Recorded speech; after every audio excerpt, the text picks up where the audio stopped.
Discover a healthier, happier you with Veganuary 2024. Your health isn't just small potatoes, it's a big deal. So this January, you are invited to make a change that matters by trying Veganuary's 31-day vegan challenge. Switching to a plant-based diet reduces your carbon footprint and makes a positive impact for animals. Every meal is a vote for the kind of world you want to create. Ready to make a change? Sign up today at veganuary.com. Vote for veggies. Lucky Land Casino, asking people, what's the weirdest place you've gotten lucky? Lucky? In line at the deli, I guess? Aha, in my dentist's office. More than once, actually. Do I have to say? Yes, you do. In the car before my kids' PTA meeting. Really? Yes. Excuse me, what's the weirdest place you've gotten lucky? I never win and tell. Well, there you have it. You can get lucky anywhere, playing at LuckyLandSlots.com. Play for free right now. Are you feeling lucky? No purchase necessary. Void where prohibited by law. 18 plus. Terms and conditions apply. See website for details.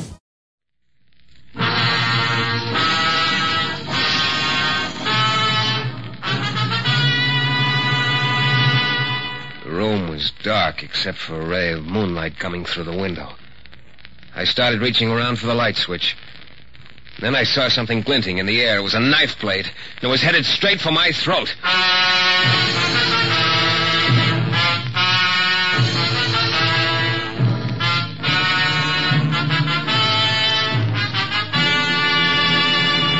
The New Adventures of Michael Shayne, Private Detective, starring Jeff Chandler. Michael Shayne, reckless, red-headed Irishman, is back again in his old haunts in New Orleans. This is your director, Bill Russo, inviting you to listen to another transcribed episode, which we call The Case of the Mail Order Murders.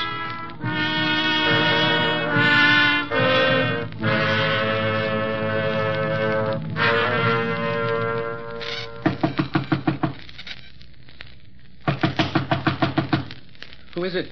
Shayne, Mike Shayne. Oh. Hello, Mr. Shayne. Come in quickly, please. Yeah. Hey, look, what's all Did anyone follow you here to my apartment, Mr. Shayne? Follow me? Well, not that I know of. What's this all about, and why the hocus-pocus routine? I can't afford to take any chances. Oh? Can you afford to tell me what it's all about? My name is Kinsella, William Kinsella. Yeah, I know. You told me that over the phone. You're sure no one followed you here? Sure enough. Now, you're going to let me in on I what's want to hire you, Mr. Shayne.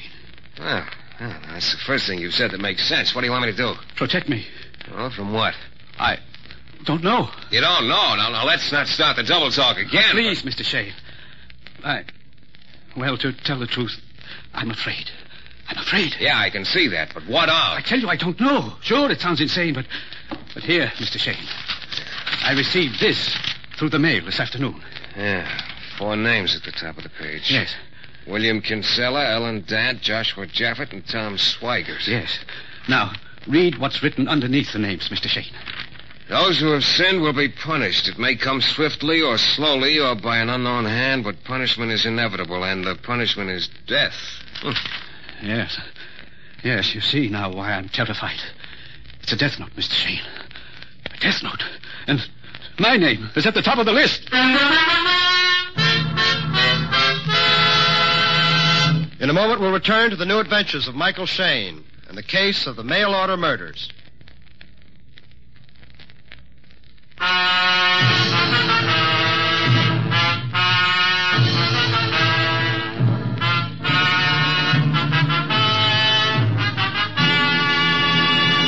Well, it had started out as a pretty routine day. I'd helped an elderly lady find a necklace which turned out to be mislaid instead of stolen, and I'd spent the afternoon at a pretty stuffy wedding reception guarding the gifts.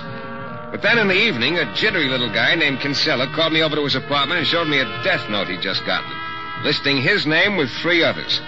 One look at Kinsella's face told me he thought the guy who'd sent the note meant business. Mr. Shayne, you've got to protect me. Money's no object. First, Now, just a minute, Mr. Kinsella. Let's slow down a little. Have you any idea who might have sent the note? None. Not at all, Mr. Shayne. It's a complete and horrible mystery to me. Sounds like some kind of fanatic or crank.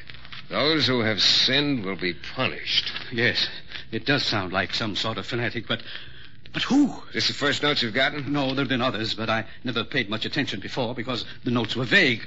But this note mentions death, and it lists names. Yeah. I wonder if the boy who wrote the note is after you himself or if he's thinking of sending someone. What do you mean? Well, the note says death may come by an unknown hand. But that's the terrible part of this whole thing. I don't know who sent the threat. I don't know who's after me, and I most certainly don't know why. The note says something about those who have sinned. That's ridiculous. There's nothing, absolutely nothing in my past that would possibly warrant such Yeah. Well, what do these friends of yours say about it? Friends? What friends? Well, the other names on the list here. Let's see. Ellen Dant, Joshua Jaffet, Tom Swigert. They're no friends of mine. Well, acquaintances, then. You don't understand, Mr. Shayne. I don't even know these people. Huh? I've never heard of any of them. Their names mean nothing to me. You sure about that, Mr. Kinsella? Absolutely. Yeah, that sort of complicates things. I thought maybe if I could find something to connect you with these other three, some link between you, we might have something to go on. But Mr. Shayne, please stay here with me and protect me at least long enough for me to wind up my affairs so that I can leave New Orleans if necessary. Well, I don't know what your usual rate of pay is per day, but I'll double it. You know, you're getting more convincing by the moment, Mr. Kinsella. I have plenty of room for you here. Okay. I'll go home and pick up a toothbrush and be back here in an hour.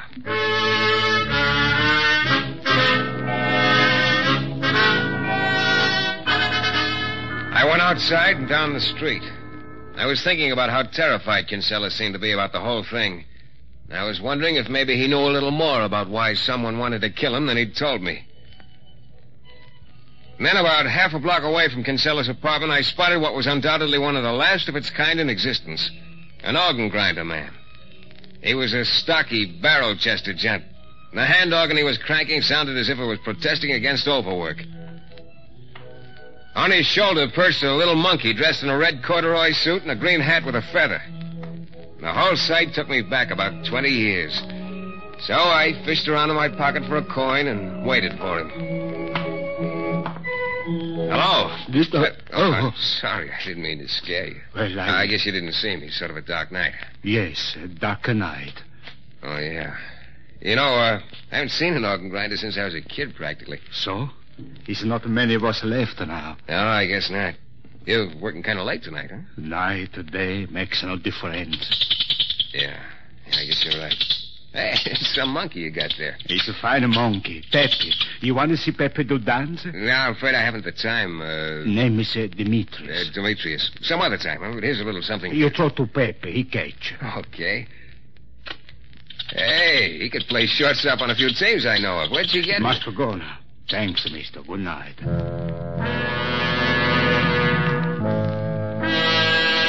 Demetrius started cranking the hand organ again and moved on down the street. Pepe turned around, stared at me a moment, and then delicately stuck out his tongue. Such gratitude. I went to my room, picked up my things, and went back to Kinsella's apartment. He showed me to my new room. I suggested he lock his door and also his window because it was a ground-floor apartment. Then we both turned in. I guess it was a little after midnight when something woke me up. I couldn't tell just what it was, but I remembered vaguely hearing some kind of sound. I got out of bed and went out in the living room. Turned on the lights. Nothing there. Then I went to Kinsella's bedroom door. Mr. Kinsella?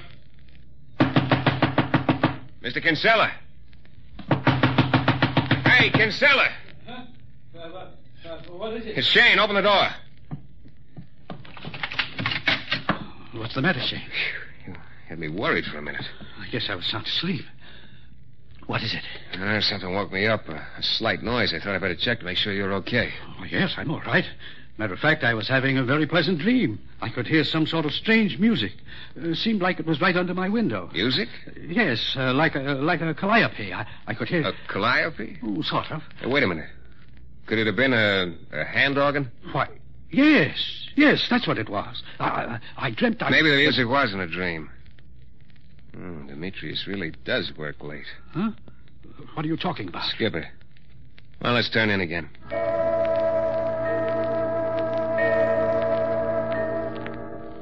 Nothing happened the rest of the night, except that I had a long dream about perching on a guy's shoulder dressed in a red corduroy suit while people tossed nickels at me.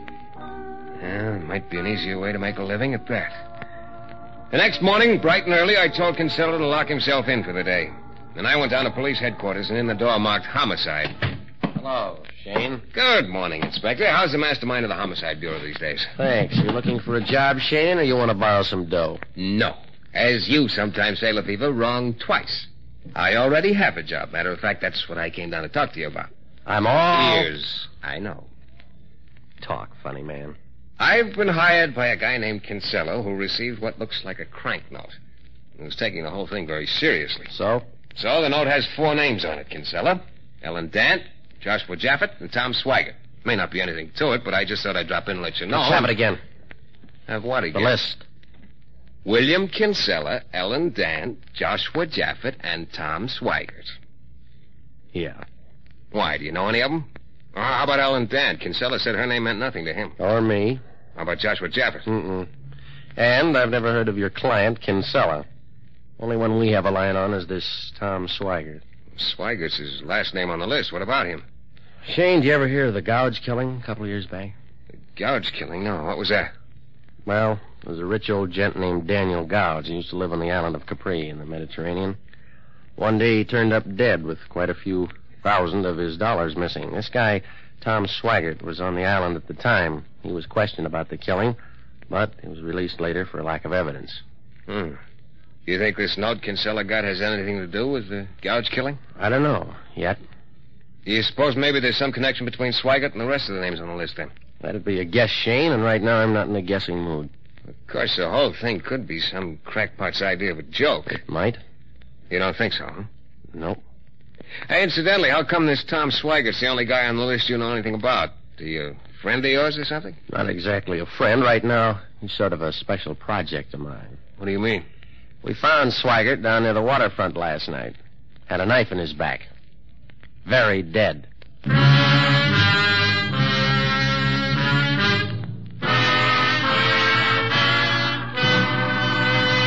In a moment, we'll return to the new adventures of Michael Shayne and the case of the mail-order murders.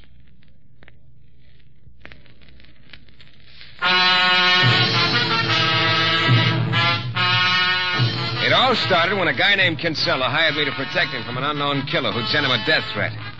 On the note were listed 4 names: Kinsella, Ellen Dant, Joshua Jaffet, and Tom Swigert. Kinsella said he didn't know any of the other 3. So the next morning, I wasn't sure just how seriously to take the note when I went down to police headquarters to tell Inspector Lefebvre about it. But Lefebvre took it very seriously, and with good reason. He told me that the last man on the list, Tom Swigert, had been murdered the night before. So, like I say, Shayne, whoever wrote that note means business. You know, Lefebvre, it'd be interesting if it turned out that the reason Swigert was killed had something to do with that Gouge killing. I don't feel like playing guessing games. Well, maybe we'll find out before long, huh? Shayne, you're a real nice boy. Lefebvre, there's only one reason you ever say those sweet things to me. That's when you want me to keep out of something. Yeah. Why? Because whoever wrote that note wasn't kidding. He's vicious and deadly. He's already killed once, and there are 3 more names on his list. So? So if you get mixed up in it and get in his way, you could get burned bad. Thanks for the advice, Lefebvre. No charge. Tell you what, I'll carry my little fire extinguisher with me full time. You do that, Shayne. Just one more thing. Oh, no, Lefebvre. You're not going to give me that don't leave town routine again. I was going to suggest that you do.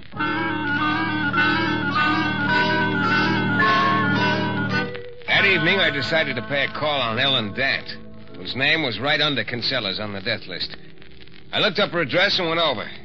Ellen lived in an expensive-looking apartment, and she was a very smooth-looking creature. She wasn't very impressed when I told her about the note Kinsella had gotten. Mr. Shayne, I've never heard of this man Kinsella. Why should I be concerned about his getting threatening notes? I got one of them, too. But I think it's probably somebody's feeble idea of a joke. Not much of a joke, Miss Dant. Kinsella says he doesn't know you. That makes it mutual, then, as I've been trying to tell you. How about a gent named Joshua Jaffet?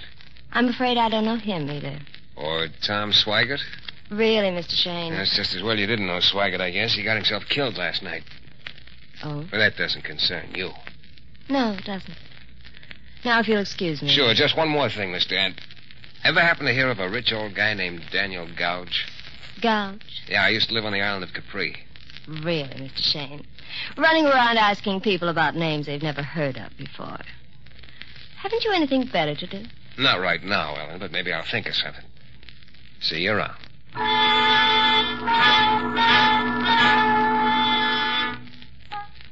My next stop was at the home of Joshua Jaffet over on the other side of town. He was a tall, thin guy with thick glasses, a sharp nose, and a sharper tongue. He kept the nose buried in an enormous stamp album. Mr. Shayne, must you stand in my light? I can't even see these stamps, let alone get them in the right place. I'm sorry. There's that better? A little. Quite a collection you got there. One of the best. You seem to specialize in stamps from the Mediterranean Any area. law against that? Not that I know of. Ever done much traveling around there? None. Now, where did I put that Malta step? Now, look here, Shayne. I'm looking. This is all foolishness. Complete, utter foolishness. Just because I got a crackpot note from some pranks, there's no reason for you to come around bothering me with your silly questions. I've told you I don't know any of the people on the list. Now, if you guys... Maybe I... Mr. Shayne, will you stop standing in my light? I got out of Joshua's light and out of his house. But outside, it occurred to me friend Joshua had been just a little too quick to say no when I asked him if he'd ever been in the Mediterranean. So I went across the street and waited in the dark. I didn't know exactly what I was waiting for, but I waited anyway. Then, about 10 minutes later, I heard someone coming down the street. Yeah, it was my old friend Demetrius, the organ grinder man. Hello, Demetrius. Oh, it's you again. Yeah. Hey, you really get around, don't you? You maybe follow me, mister? Me? No, matter of fact, I was beginning to wonder if it wasn't the other way around. I don't know what you talk about. Oh, no. Of course not. Where do you usually hang out around town? The street they call St. Louis. You, been in this country long, Demetrius? No, not so long, mister. Where do you come from? It's a long way from here. Sunny land, blue water. It sounds like the Mediterranean. Yes, it's a beautiful place. That's what they tell me, Demetrius. Good night, mister. Demetrius disappeared around the corner. I stood there a while longer across the street and up a little way from Jaffett's house. It was about 10 minutes later that a dark-colored coupe turned the corner and eased to a stop in front of the house. Someone got out and headed for the door. I couldn't see very much, but it looked like a woman. Then as she opened the door, the light from the hall outlined her face. It was Ellen Dant. Yeah, the girl who said she'd never heard of Joshua Jaffett. She closed the door behind her, but not more than 2 minutes later, she came flying out again and jumped into a car. I started across the street toward her. Hey, wait a minute! Ellen! Hey! But I was too late. I crossed the street and walked in the open front door of Jaffett's house. There was no one in sight. I started down the hall, and when I got to the library, I stopped. Yeah, there was Jaffett, all right.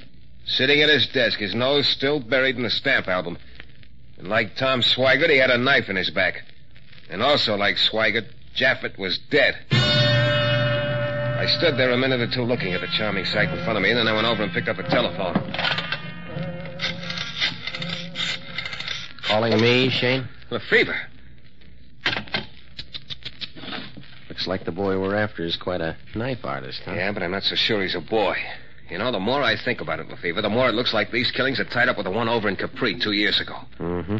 You found out any more about what really happened over there? A little, not much. This rich old guy, Gouge, lived alone, except for one combination servant and secretary. Looks like now there were several in on the killing. Maybe it was a hired job, huh? Shayne, I told you once to get out of this deal. Now I'm telling you twice. I think you're biting off a lot more than you can chew. You forget, Inspector. I have a real strong jaw. Mm-hmm. Just be sure you don't lead with it. Lefevre's boys arrived about then and went to work. I left, and I went straight to Ellen Dant's apartment. Because it looked to me like this case was going to wind up real fast, and I couldn't think of a better place to wind it up than at her apartment. I didn't even bother to knock because the door was unlocked. I pushed it open with my foot and waited. Nothing happened. I went in. The room was dark except for a ray of moonlight coming through the window. I started reaching around for a light switch. Then I saw something glinting in the air. It was a knife blade that was coming down at me fast. I lunged to one side, and the blade ripped down through my coat sleeve. I tried to grab it, but I was off balance, and then the knife came down through the air again, and this time it was headed straight for my throat.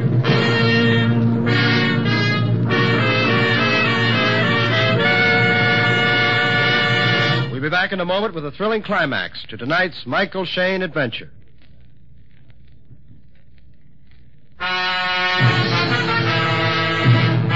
Well, there I was, was in Ellen Dant's apartment, in the dark, with a knife coming down at my throat. I managed to get one hand up just in time to grab the knife blade. It cut into my palm, but I held on and grabbed the killer's wrist with my other hand. It was a small wrist, but strong. The knife started twisting up at me, so I put everything I had into one wrench and dove for the floor, twisting the killer's wrist as I fell. Suddenly, the knife went skittering across the floor. I jumped to my feet just as the door slammed. I went out in the hall, but whoever it was had been too fast for me. There was no one in sight out on the street when I got there. Oh, I gave up the chase and headed for Kinsella's apartment. And I wasn't in a very pleasant mood. Look, Kinsella, I'm getting awfully tired of this whole deal. But, Mr. Shayne, You lied to me when you said you didn't know what this is all about. Oh. All right, Mr. Shayne. It's true. I have lied to you. But you apparently know a lot of the story already. I might as well tell you the rest of it. Spill it. I was Daniel Gouger's secretary in Capri. He was murdered for his money. I found out who the killer was. I've been running away ever since. The killer has been following me and has had someone else after me. Someone I don't know. Yeah? Why didn't you tell the police who the killer was? I know I should have done that long ago, but I don't expect anyone to understand, but it was because of the way I felt about the killer. I couldn't help myself. I see. Just one more question. Did Daniel Gouge have any particular girlfriend? Yes, Mr. Shayne. Okay. We're going to set a little trap. Here's a pencil. I want you to write a note to Gouge's girlfriend, Ellen Dant. Mr. Shayne. Tell her you'll turn her in unless she meets you on the corner in front of my office at midnight with some dough. But I couldn't do that. Look, I'll be there with you. I wasn't thinking of myself. I just... Look, you want to go on this way forever? No, but... Write it. Very well. What are you going to do with it? Gonna use it as bait. You're not exactly the world's best penman, are you? Well, I'm sorry. It's because I'm nervous and upset, I guess. I'm having a hard time forming the letters. Yeah. I'll write another note. Never mind. I think Ellen will be able to read this one all right. Okay, Kinsella, stay here in your apartment until 11:45, then take a cab to my office and meet me on the corner in front. I think maybe we'll get this whole thing wound up. I put the note in my pocket and left. I went over to St. Louis Street and hung around until Demetrius, the monkey organ man, came along. I made a little conversation with him and invited him to the party in front of my office. Then I called the Fever's office and left an invitation for him, too. I was hoping it'd be quite a gathering. Kinsella was the first to arrive, right on the dot at midnight.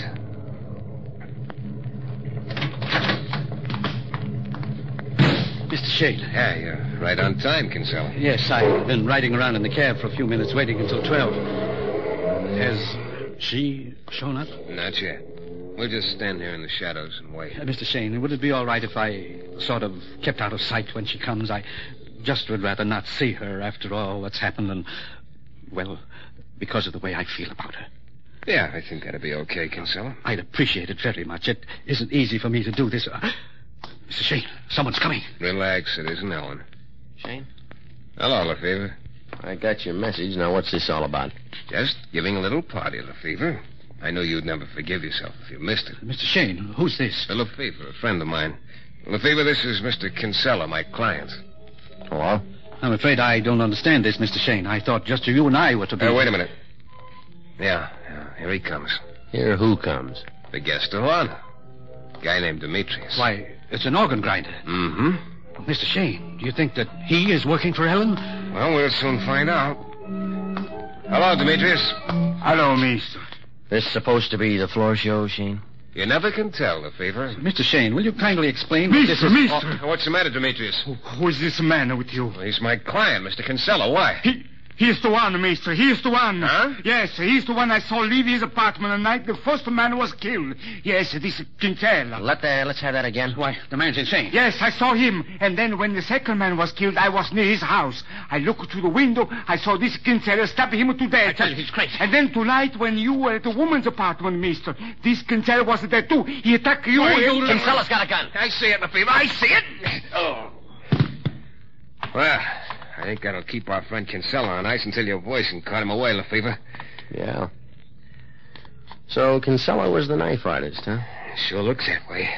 Now, if we only had the girl, we'd be She's been in jail for an hour, Shayne. We picked her up. Oh? Did you get a story out of her? Yeah. From what she said, it looks like she, Jaffet, and Swaggart hired a guy to kill Gouge over on Capri. The three of them then decided to cross the killer. They took the dough and left in a hurry. So now it turns out that Kinsella here was the killer, and he's been looking for them ever since.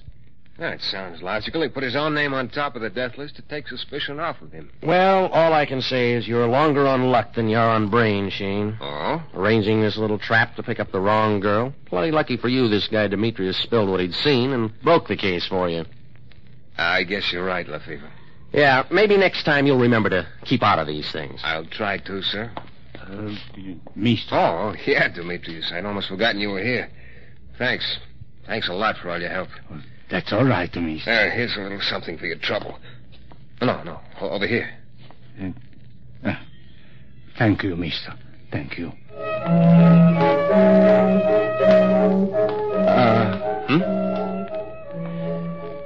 Demetrius didn't see that dough you held out to him. No. He's blind. Mm-hmm. Demetrius is blind. Shayne... Like you say, Lefevre, it's lucky he broke the case for me, isn't it? Good night, genius.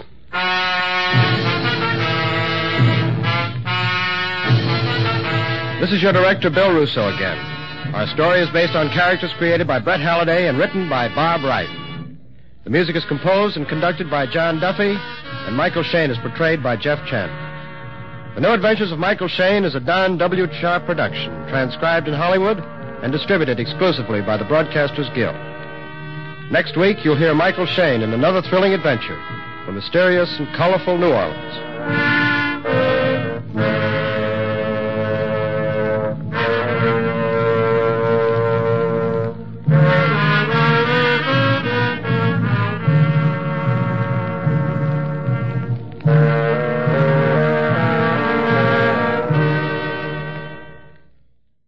Judy was boring. Hello. Then Judy discovered ChumbaCasino.com. It's my little escape. Now Judy's the life of the party. Oh, baby, mama's bringing home the bacon. Whoa, take it easy, Judy. The Chumba life is for everybody. So go to ChumbaCasino.com and play over 100 casino-style games. Join today and play for free for your chance to redeem some serious prizes. ChumbaCasino.com. No purchase necessary. Void where prohibited by law. 18+ terms and conditions apply. See website for details.